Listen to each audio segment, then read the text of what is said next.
Friday night, and the Lord blessed me to be able to stay. And this was a life-changing weekend, and it was definitely a destiny connection thing. I don't think that there was one thing that didn't touch me, one speaker that didn't touch me. You know, Kathy talked about taking the devil back to our creek.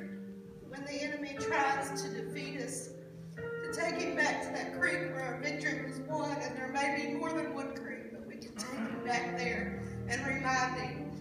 And then Sister Betty shared about forgiveness and how we needed to be forgiving, you know, and anybody that knows me well enough knows that I've lived a life of having to forgive, but I'm thankful that that's how we have to forgive to be able to move forward. And I thank you for that, Sister Betty. And then Pastor Shanda talked about being a Mary and an Elizabeth.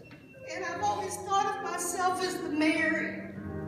But the Lord ministered to me this weekend. It was my time to be Elizabeth. And I'm just thankful for everything that he did, and just the time of fellowship, and for my husband for letting me go.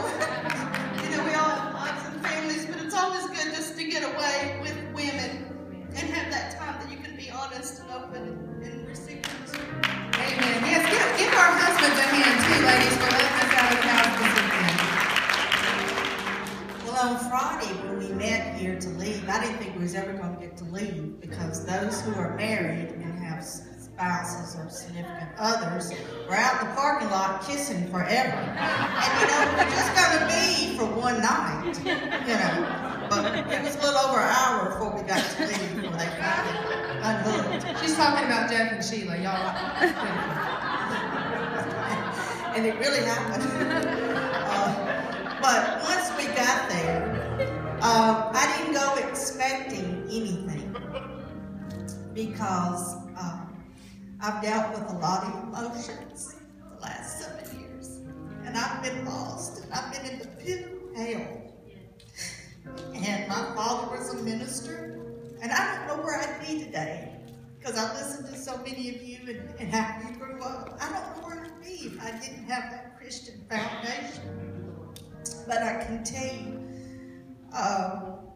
this retreat, I had even said about a month ago, I'm going to start looking for another church, because I didn't feel like I fit it very well in here. And I came away knowing this is where I was supposed to be. And Miss Betty gave a message, like she said, on forgiveness, that she needs to give it here one Sunday. And I've learned something over the past 6 or 7 months with Pastor Rob's messages and things, that you can't begin to forgive and get better and get healed until you have forgiven.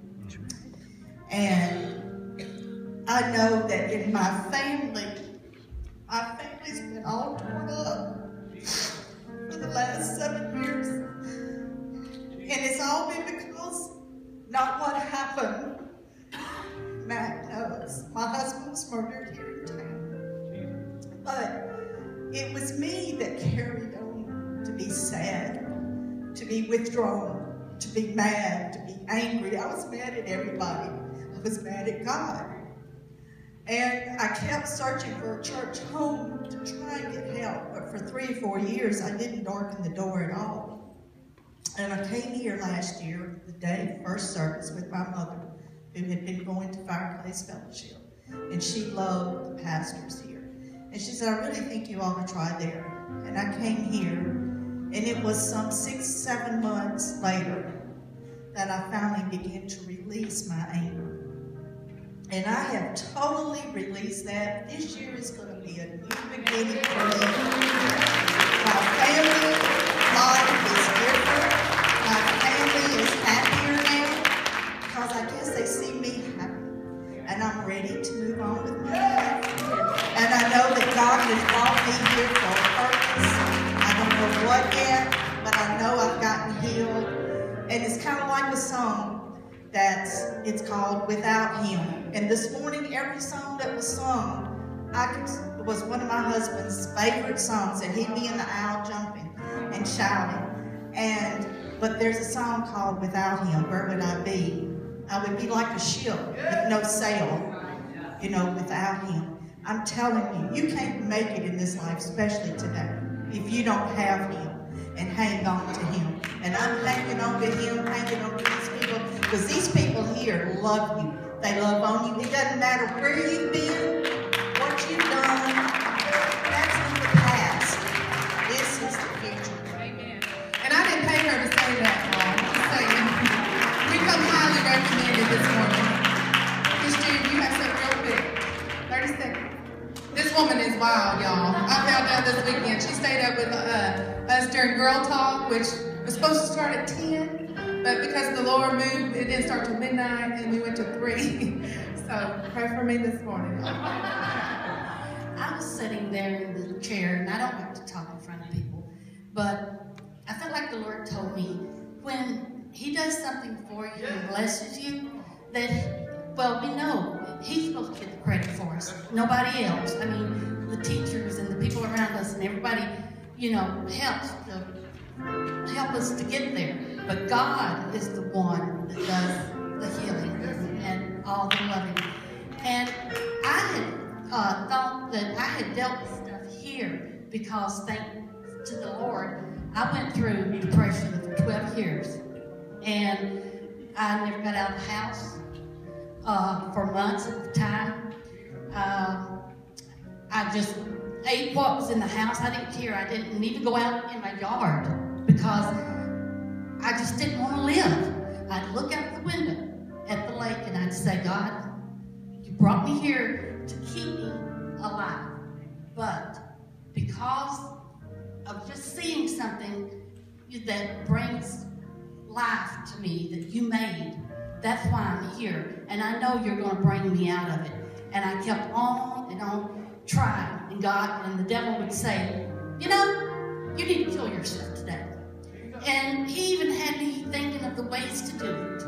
And I did try it twice in my life. Well, actually 3 times. Because the last time I told him, I said, God, I know you don't want me to die.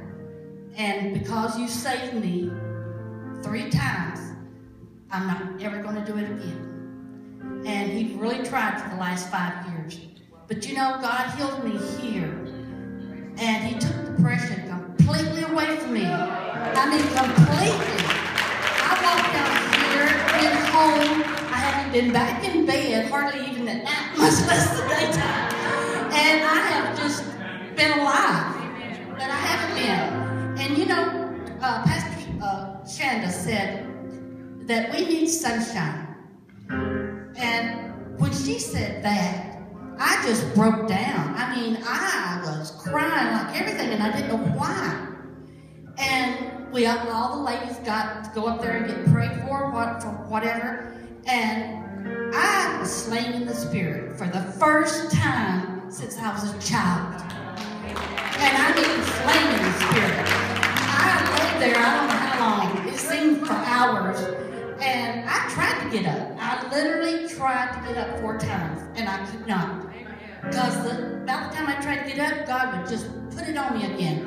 And I was just bawling and bawling and bawling. And I thought, oh my God, do you know what He was doing? He was working on all that pain I've had for 12 years. And I didn't even know that I had to get it out to have that sunshine that she spoke of. Amen. So, next year, if any of you ladies can go, please go. Because if you've ever tried to kill yourself, and then the next time you want to live, I'm telling you, you better come to church and go to the retreats. Amen.